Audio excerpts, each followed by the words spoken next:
Hello friends, welcome back to the channel. This is your brother Lawrence. Professor Walter Veith said in a recent video that he had been branded as conspiracy theorist, and many of the accusations have come from within. And when he said within, he meant the church, within the SDA church. Now, does this confirm what EGY said in this quote? We have far more to fear from within than from without. The hindrances to strength and success are far greater from the church itself than from the world.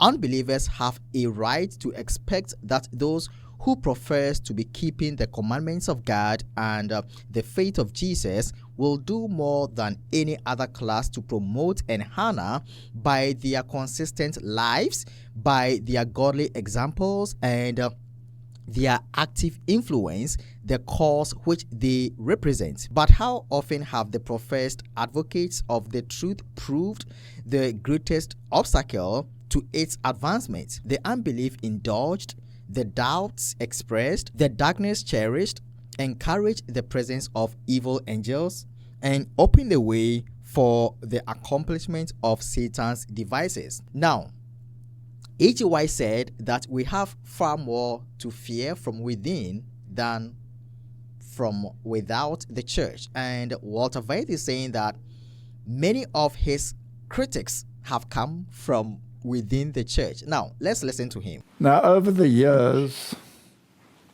I have been branded as a conspiracy theorist. Thank you. I've also now been that. Have you been indoctrinated? Yes. You poor man. Please use your own brain. Now, the interesting thing is that the largest accusations, or the greatest volume of accusations, didn't necessarily come from without. Many without embraced it. Yeah.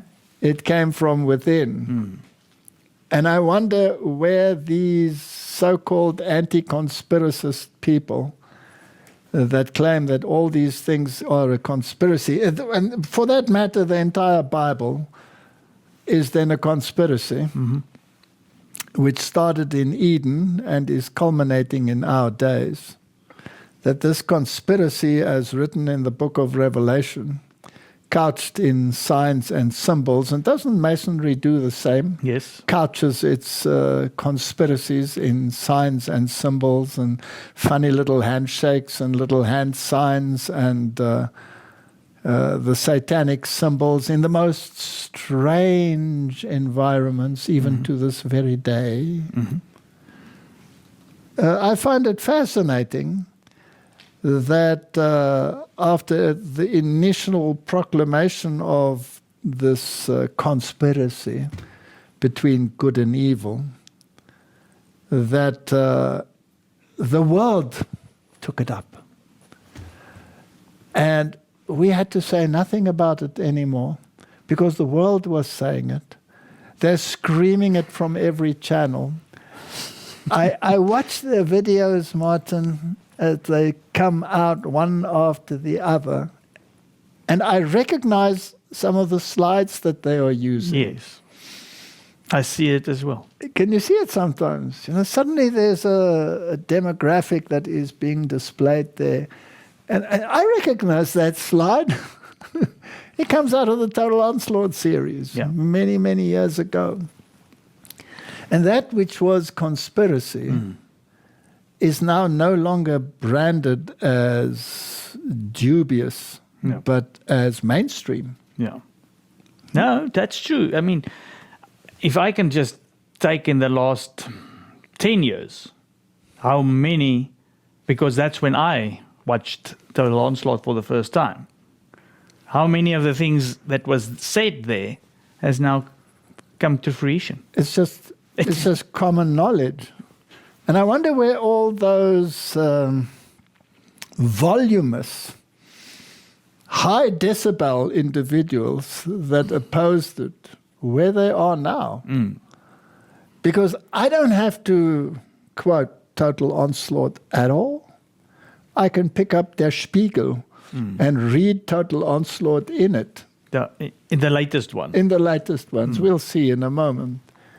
And I just am so grateful that sooner or later, as they say, what goes round comes round. If truth is truth, no matter how much it is covered in lies and deception, eventually it will come to the fore. It will. Doesn't the Bible say that Jesus Christ is full of grace and truth? And everlasting. Now, if you go into one of these churches today where they claim that they are preaching truth, and you're standing on black and white squares with Masonic symbols beaming over your head, or you're sitting in some prosperity class where you're told that if you open your mouth wide enough, you will get gold fillings. Does that rhyme with the truth that is proclaimed under the blood-stained banner of Prince Emmanuel? No, not at all. So Martin, when the Bible says in John that the Word became flesh,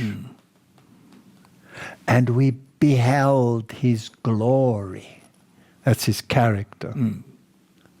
The glory of the only begotten Son of the Father, full of grace But and begotten, truth. not as created, but as unique. Yes, the one special of the one. kind, Yes. the one of a kind, who was before anything was made. Because without him was not anything made that was made. Martin, this truth, this sublime truth, is so trampled by this power that perceives itself as the global power. But before we wax too eloquently on this issue, let us look at a few statements here and a few events that have taken place where it comes to the point where after this conflict between the righteousness of Christ, let's take it down to its basics. The righteousness of Christ and justification by faith, and faith alone, the cornerstone of Protestantism, the cornerstone of the Word of God. Right? So Martin, having, in their opinion, successfully swept away this cornerstone of Protestantism and reinstated themselves as the source of power and deity on this earth, we have come to the full circle. They wielded the power in the Middle Ages. They apparently relinquished it, but went underground, then reasserted themselves, and in the present milieu are ready to take that power back. And they will get their lackey, the one on the left over there, to publicly do it for them. Yeah. And the others will follow suit because without it, they are cut off from human existence. And in any case, communism was started by the Jesuits in their reductions in South America, perfected and introduced via their papal knights, whether they were called Lenin or whether they were called Marx or whether they were called whatever they were, and implemented. And the others, those of the European Union, still have all their laws in place. They haven't been relinquished. They have just been laid to rest for a little while, and then until they can be reactivated. So let's have a look at a few videos and see where we are standing in the stream of this time. Madagascar has extended a nighttime curfew in the capital Antananarivo and 4 other cities. Residents are taking stock of the damage after a day of protests that left several people dead. On Thursday, thousands of mostly young people answered social media calls to demonstrate against frequent power cuts and water shortages on the island that's located off the southeastern coast of Africa. There were widespread looting and attacks on shopping centers, and several people lost their lives. And members of Generation Z have called for the movement to continue. What's interesting in this movement, it's new. I've never seen that in 15 years. It's mostly students, very young people. So that's why they call their movement Gen Z movement. And I haven't seen any political leader behind it. I haven't seen any political using of this. So it was mainly young people. But the tricky part of this movement is that at the end of the protest, at the end of the day on Thursday, protesters got more and more violent, and it looked like it was a different population because the Gen Z movement said they were a peaceful movement. They didn't want any violence. They don't want to do a putsch, a coup. They said they just wanted to be heard. Martin, as we discussed in our last one, the youth has to be mobilized. Definitely. That's been the history of the world.